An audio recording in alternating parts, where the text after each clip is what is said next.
다윗의 기도시라고 제목이 붙어 있는데 구체적인 그 정황을 우리는 13절과 14절에서 볼 수 있습니다. 다윗이 어떤 형편에서 이런 기도를 드렸을까? 13절과 14절을 우리 다 같이 한 목소리로 다시 한번 읽어보겠습니다. 이는 내게 향하신 주의 인자하심이 크사 내 영혼을 깊은 스올에서 건지셨음이니이다. 하나님이여, 교만한 자들이 일어나 나를 포악한 자의 무리가 내 영혼을 찾아 싸우며 자기 앞에 주를 두지 아니하였나이다. 스올이란 말이 과거의 번역에는 낙원과 반대된 개념의 음부라고 번역했는데, 캄캄하게 빛이 들어오지 않는 장소, 더 이상의 희망이 다 끊어진 상태, 괴로움은 끊임없이 계속되고 아무런 보장도 없는 지옥에 가기로 결정되어 있는 사람들의 예비 처소가 음부였습니다. 이것이 점점 발달해서 지옥의 밑바닥을 의미하는 지옥이라고 하는 말로까지 발전하게 되는데, 다윗이 얼마나 힘들었으면, 얼마나 고통스러웠으면 내가 스올에서 하나님이 건져주시는 은혜를 경험했습니다, 이렇게 고백했을까요? 여러분, 죽은 다음에 우리가 심판을 받아서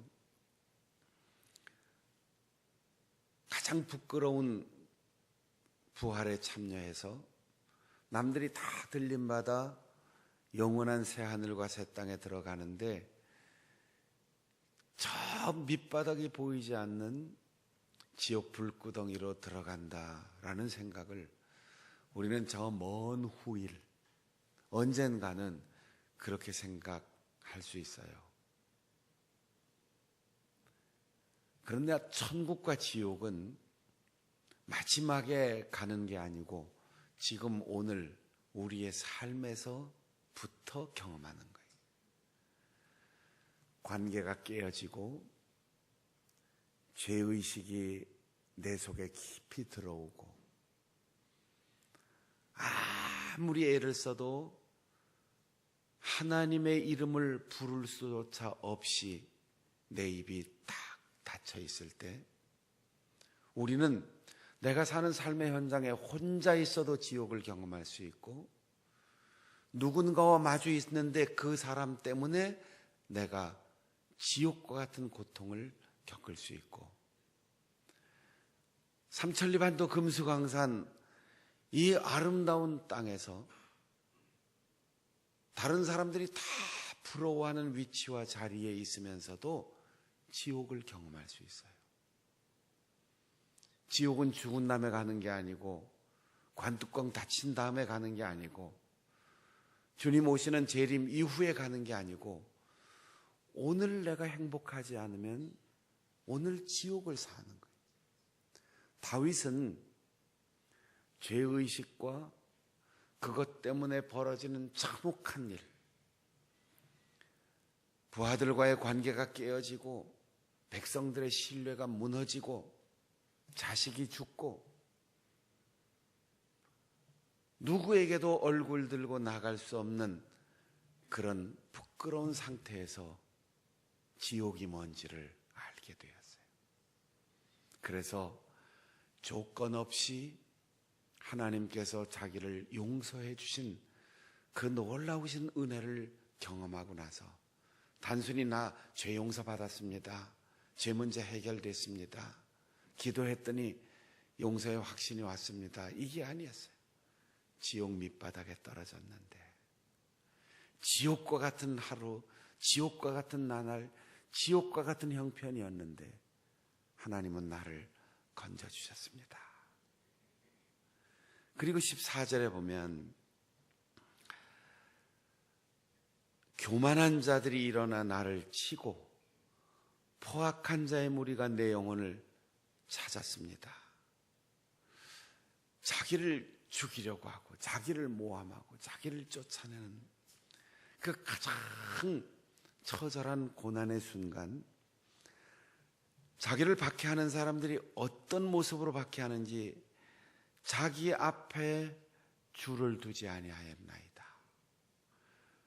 여러분, 우리가 뭔가 좀 마음을 단단히 먹고 혹독하게 사람을 대하려고 하다가도 하나님이 나를 용서해 주셨는데, 내가 하나님 앞에 용서받은 죄인인데,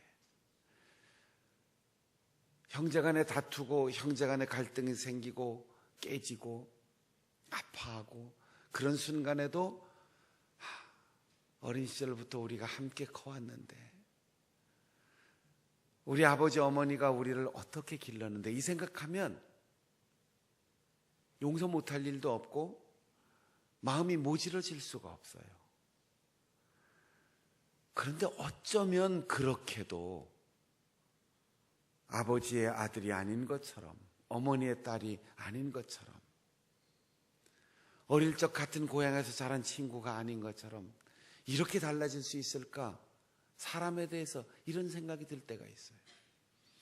그런데 다윗을 박해하는 사람이 하나님 없는 것처럼 다윗을 박해했다는 거죠.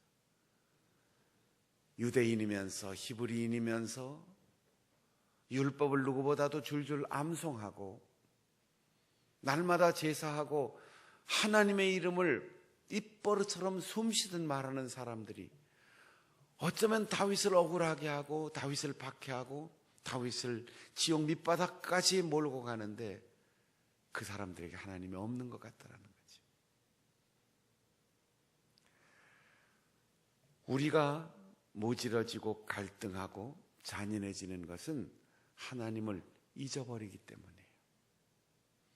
하나님을 기억하고 하나님의 사랑을 아는 사람은 다른 일을 박해하거나 비난하거나 남의 눈에 눈물을 나게 할 수가 없어요. 그런데 다윗은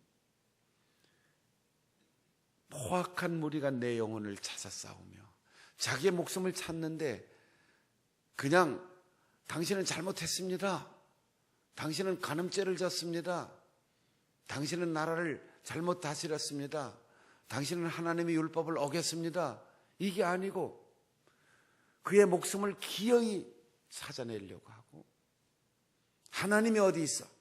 내가 하나님으로 정죄할 거야. 자기의 기준과 자기들의 생각으로 사람을 밑바닥까지 끌어내리려고 하는데, 다윗에겐 그게 지옥이었어요. 여러분, 우리의 가정이 서로에 대한 신뢰가 상실되고 사랑이 식으면 우리 집이 지옥이 되는 거예요. 교회가 예수 그리스도의 십자가의 은혜를 상실하면, 그래서 서로 힘겨루기를 하고 싸우면 교회가 지옥이 되는 거예요. 온 세계가 코리아, 코리아, 대한민국 그렇게 부러워해도 남북이 분단된 상태로 서로 상처를 입히고 위협하고 서로 군비 경쟁을 하면 이 땅이 불바다가 될 듯한 지옥이 되는 거예요. 인생은 우리가 가지고 있는 환경이나 조건이나 눈앞에 일어나는 사실이나 내가 손에 쥔 소유가 아니고 어떻게 보느냐에 따라서 우리의 삶은 오늘 천국을 살 수도 있고 오늘 지옥을 살 수도 있어요. 오늘 다윗의 이 고백을 통해서 여러분을 만나는 사람, 여러분과 함께 같은 공간, 같은 시간에 있는 사람이 당신 때문에 나는 천국이야. 당신이 있어서 난 정말 행복해.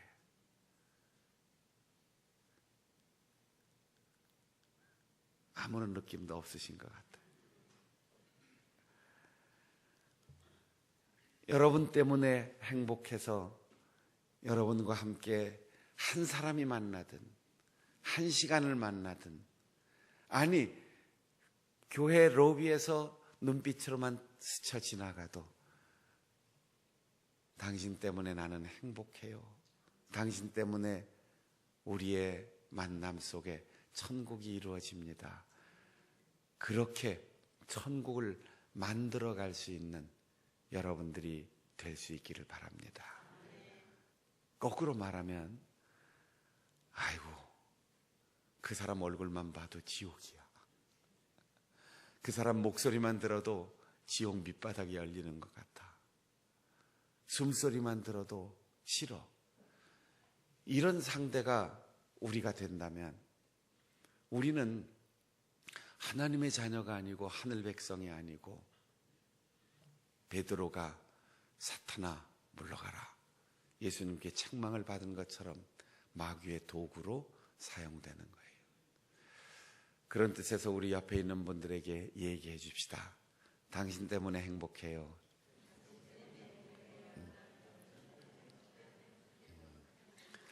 별로 마음이 안 내키시는 것 같아요. 저 위에도 제가 보면서 얘기할게요. 당신 때문에 행복해요. 당신이 있어 천국입니다. 이게 아주 당연하고 평범한 신앙의 원리인데 지금 우리 굉장히 어색하잖아요. 굉장히 어색해. 나 혼자 천국? 여러분 천국에 혼자 가서 산다고 생각해 보세요.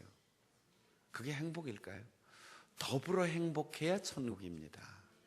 그래서 아내가 행복해야 남편에게 천국이고, 남편이 행복해야 아내에게 천국이고, 부모님이 행복해야 자식에게 천국이고, 자녀들이 잘 돼야 부모가 천국을 살고, 성도들이 행복해야 목회자도 천국의 목자가 되는 것이고, 목회자가 행복해야 그 메시지 속에 하나님 나라의 젖과 꿀이 흐르는 메시지가 전달되고, 교회가 행복해야 이 세상에 천국을 이루어 갈 수 있지 않겠습니까?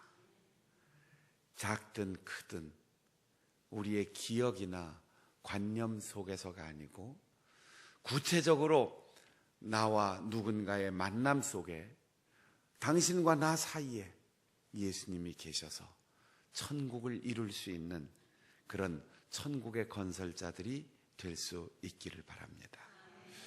다윗은 그 지옥 밑바닥과 같은 목숨을 잃을 것 같고 하나님 없이 잔혹하게 박해하는 사람들 속에서 인간관계를 개선하려고 하거나 왕의 권위로 극복하고 이기려고 하지 않아요. 여호와여, 나는 가난합니다. 나는 궁핍합니다. 다윗이 재산이 없겠어요? 다윗이 칼과 창이 없겠어요? 자기를 위하여 충성하는 신하들이 없겠어요? 그런데 나는 아무것도 없습니다. 오직 주의 귀를 기울여 내게 응답하소서. 하나님께만 내 소망이 있습니다. 이 지옥 밑바닥에서 나를 건져주실 분은 하나님뿐이십니다.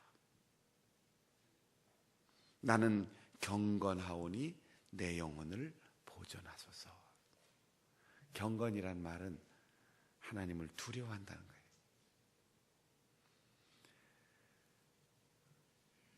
경건이란 말에 숫자가 붙어 있어요. 성경을 보면 그 밑에 보면 주께서 은혜를 주신 자니 이렇게 해설이 붙어 있습니다. 우리가 경건하다는 것은 내가 성경 구절을 잘 암송하고 내가 유창하게 기도하고 내가 헌금을 많이 드리고 이것저것 봉사하는 일이 많다, 그게 아니에요.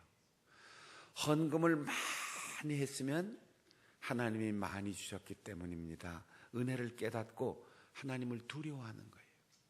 내가 재능이 있어서 봉사하는 일이 많다 그러면 아이고 너는 왜 봉사 안 하니? 그렇게 남을 업수히 여기는 게 아니고 하나님 어쩌면 나에게 이런 능력과 지혜를 주셨습니까? 그 재능조차도 하나님의 은혜입니다. 그래서 행여나 내가 우쭐할까, 내가 교만할까 두려워하는 마음으로, 내가 교만하기 때문에 하나님이 주신 재능을 나에게서 걷어가시지 않을까 두려워하는 마음으로 사는 게 경건이에요.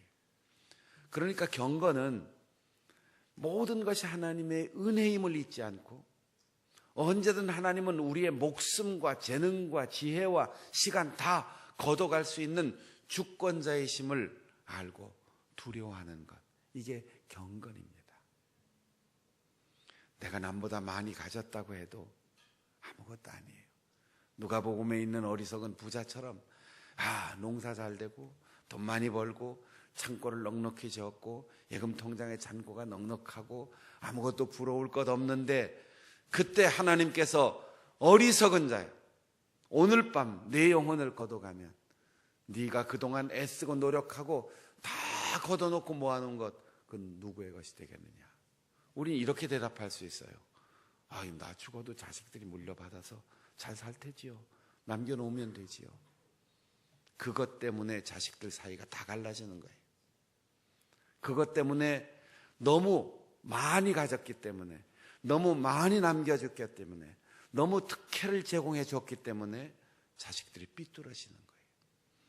우리가 자녀들에게 물려줄 수 있는 유산은 하나님께 받은 것을 하나님의 영광을 위하여 아름답게 쓰는 모습을 보여주고, 괴로우나 즐거우나 오직 하나님만을 생각하는 믿음의 본을 보여주는 것, 그래서 우리의 자녀들에게 신앙적이고 사명으로 살아가는 부모에 대한 기억을 심어주는 것, 이것 이상의 보물이 어디에 있겠습니까? 남겨준다고, 많이 물려준다고 그게 자식들에게 큰 덕이 될 것 같습니까? 아니에요. 신앙으로 바르게 가르치고 아버지 하나님 앞에 우리가 바로 사는 모습을 보여주지 않는다면 우리의 자녀들에게 물려준 것이 오히려 해독이 될 수 있고, 그것 때문에 형제 사이 다 갈라질 수 있고, 그것 때문에 우리의 자녀들이 불행해질 수 있어요. 하나님, 나는 경건하게 살겠습니다. 그 말 속에는 두 가지 의미가 담겨 있습니다. 모든 것이 은혜입니다. 하나님을 두려워하며 살겠습니다. 따라해 보겠습니다. 모든 것이 다 은혜입니다. 하나님을 두려워하며 살겠습니다. 그래서 3절에 이렇게 고백합니다. 하나님, 내게 은혜를 베푸소서. 이 기도밖에, 하나님, 내가 이 나라를 위해서 어떻게 했는데요? 하나님, 내가 우리 백성들을 어떻게 다스렸는데, 하나님, 내가 자식들을 어떻게 길렀는데 이럴 수가 있습니까? 이렇게 기도하지 않았어요. 하나님, 나에게 은혜를 베푸소서. 은혜를 베풀어 주지 않으면 이 문제를 해결할 수 없고, 하나님의 은혜가 아니면 하루 한순간도 살 수 없고, 하나님의 은혜가 아니면 나는 숨도 쉴 수 없습니다. 그러니까 풀어주시고 해결해 주시고 극복하게 해주시고 이런 기도가 아니에요. 하나님의 은혜를 베풀어 주옵소서. 여러분, 힘들고 어렵고 고통스러울 때 얘기 많이 할 거 없어요.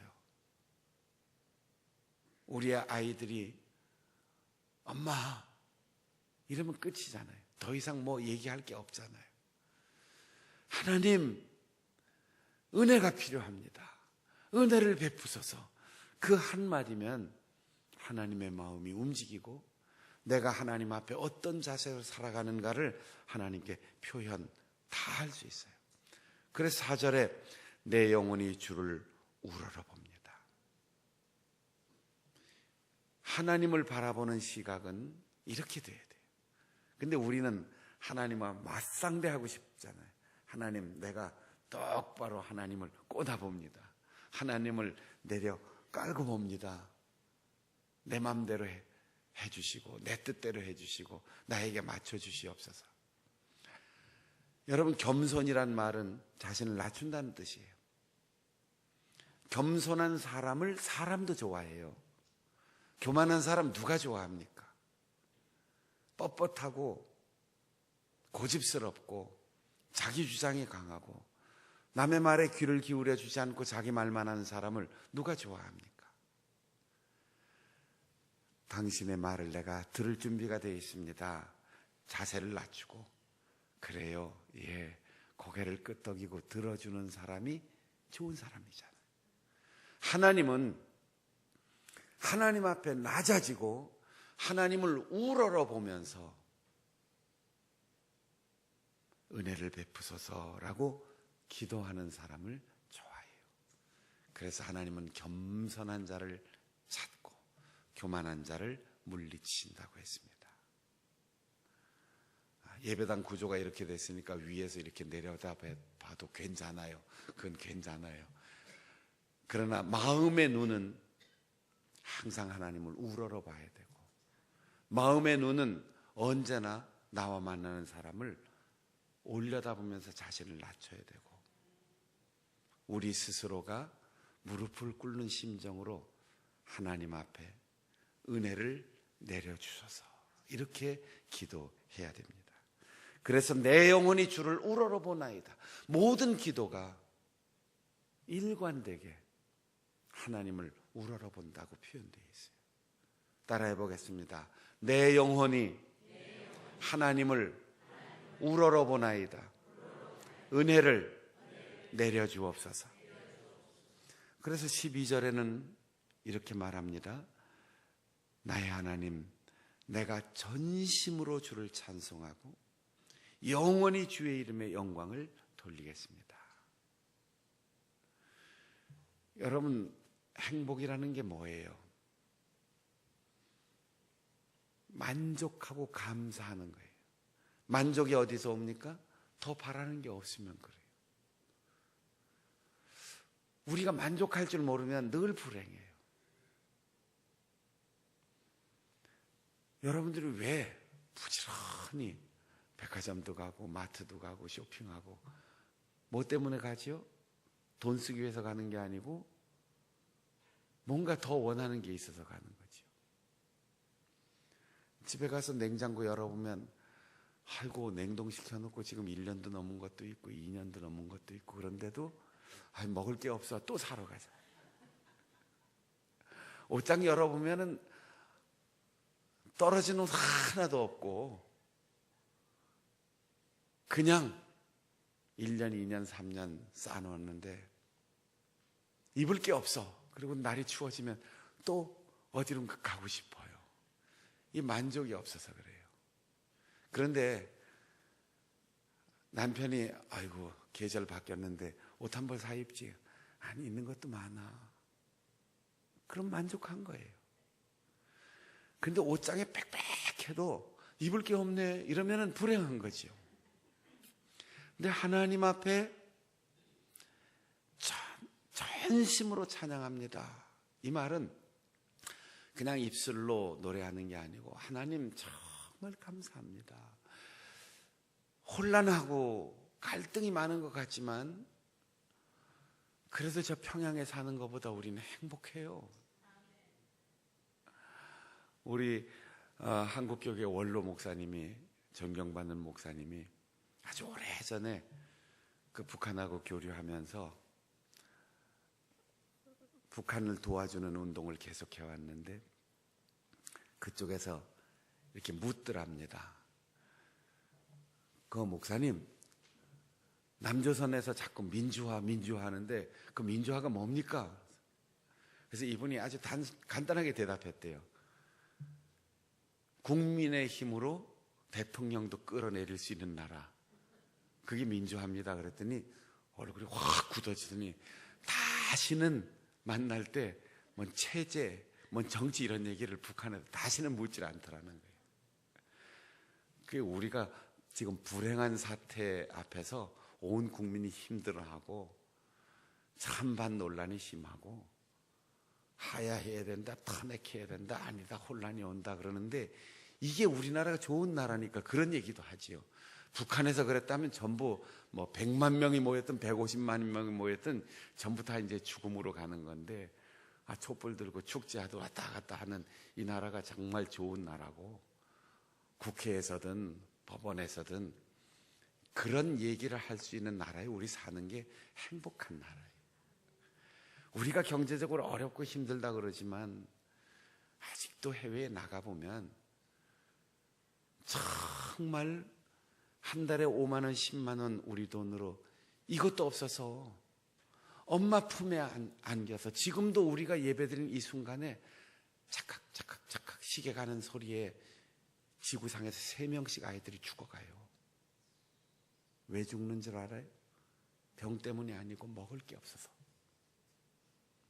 그래서 우리가 국제기아대책기구든 월드비전이든 이런 기구에 한 달에 3만 원씩만 보내줘도, 5만 원씩만 보내줘도, 우리가 저녁 한 끼 검소하게 먹고 커피 한 잔 덜 마시고 보내주면 거기에 목숨을 잃는 아이들이 생명을 얻을 수 있다고요. 근데 우리가 뭘 그렇게 불행하다고 그래요. 우린 정말 행복한 때에 살고 있어요. 그리고 이 땅에 살아가는데 하필이면 이때 사는 것도 얼마나 행복인지 몰라요. 여러분, 원시시대에 태어났으면 우리 원숭이하고 구별도 안 되게 살고 있을 테고, 고려시대에 태어났다고 생각해 보세요. 신라시대에 태어났다고 생각해 보세요. 왕족으로 태어나지 않으면 비참하게 삽니다. 조선시대에 태어났다고 생각해 보세요. 조선시대의 임금도 물컵 들고 가서 뜨거운 물, 찬물, 얼음 이렇게 먹지 못했습니다. 겨우 내내 저 한강 가운데 가서 신하들이 얼음 배서 여기 빙고, 서빙고, 동빙고 거기다가 얼음 간직해 놓으면 여름 돼서 그 얼음 한 조각 얻어먹는 것도 고위 관리 아니면 못 얻어먹었습니다. 그래서 너무너무 더우니까 얼음을 먹을 수 없으니까 가장 온도가 낮게 느껴지는 납, 그 납을 입에다가 물었다가 놨다 물었다 뱉었다 그랬어요. 그래서 납으로 체온을 식힌다. 그 말이 남량이라고 해서 남량. 여름에 괴기 공포 기담을 라디오로 방송하면 남량 특집, 그래서 시원하라고 공포 영화를 보여주고 공포 드라마를 특집으로 들려줬는데, 그래서 옛날에 부잣집들이 남량 자꾸 하다가 이 납 중독 때문에 일찍 돌아가셨단 말이에요. 근데 우리는 이 대한민국 땅에 살면서도 가장 평화롭고 가장 행복한 때를 살아요. 인류 역사에, 그리고 대한민국 역사에 일본을 이렇게 손가락질하고 중국을 우습게 알고 이렇게 살아가는 때가 어디에 있습니까? 이런 때에 살고 있는데 우린 너무너무 행복한 거예요. 제가 오늘 낮에 권사님들 기도회 때도 말씀드렸지만, 인생은 사실과 소유가 아니고 해석입니다. 우리가 봤어, 우리가 들었어, 내 손에 있어, 이게 행복의 조건이 아니고, 우리가 보고 우리가 소유한 모든 것이 하나님이 나에게 맡겨진 은혜입니다. 그렇게 해석하고 그것을 어떻게 쓸까? 이 시간과 이 물질과 이 건강과 재능을 어떻게 쓸까?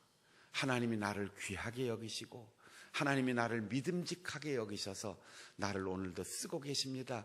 이렇게 해석할 때 우리는 더 이상 바랄 것 없는 행복, 거기가 천국이에요. 사실 때문에 갈등하지 말고, 소유 때문에 불안해하지 말고, 하나님의 은혜인 것을 알고 이 세상을 바로 보고 신앙으로 해석해서 여러분이 정말 행복한 사람 되어서 여러분과 만나는 모든 사람들과의 관계 속에 스월에서 건져내신 하나님, 지옥 밑바닥에서 우리를 천국으로 들어올리시는 하나님, 그분과 함께 천국을 만들어가며 살아가는 우리 성도들이 되시기를 바랍니다.